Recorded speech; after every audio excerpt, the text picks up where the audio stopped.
Hi there, it's Representative Rick Larsen with this week's weekly recap with Rick, but in fact this is the first time ever I'm doing recap with Ricks, because my guest today is Dr. Rick Spinrad, who is the 11th Administrator of the National Oceanic Atmospheric Administration, what we normally call NOAA, and it's great to have you here.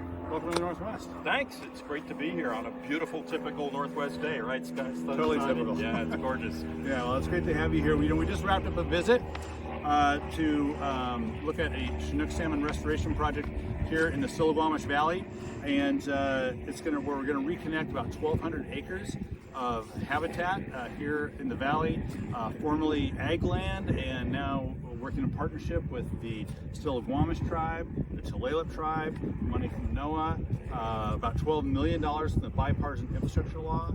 We're going to put this together to do some restoration. Can you talk a little bit more, Dr. Spinrad, about some of the other money and some of the other restoration projects in the Puget Sound, how we're using this Bipartisan Infrastructure Law funding? Yeah, we're spending money on many projects like this, and due to the good graces of Congress passing the Bipartisan Infrastructure Law, we're able to work with local communities and define what needs to be done. For example, to restore habitat for the Chinooks up in Padilla Bay. We also have a project where we're looking at trying to restore the habitat and actually preserve and conserve some of the lands around the marshlands there. And it's to do a few things. It's obviously to restore the Chinook salmon. It's also to help make the communities more climate resilient. And there's an economic signal here too, because projects like this are going to employ a lot of workers to do a lot of good work, and ultimately it's going to pay off in terms of the economy in the local community. Yeah, that's great. And I know you've heard it from me before that there's plenty of opportunities here in the Northwest. So we'd love to see more of that work from NOAA take place. Talk a little bit about the partnerships.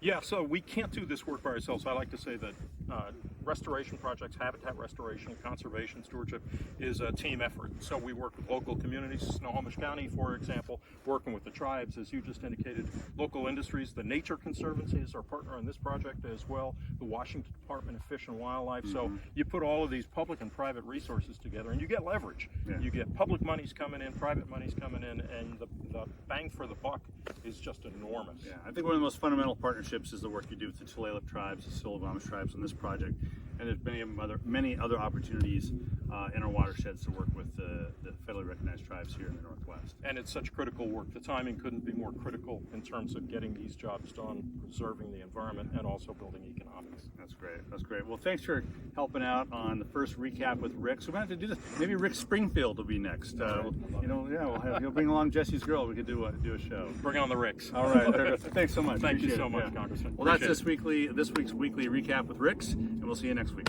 Thanks a lot.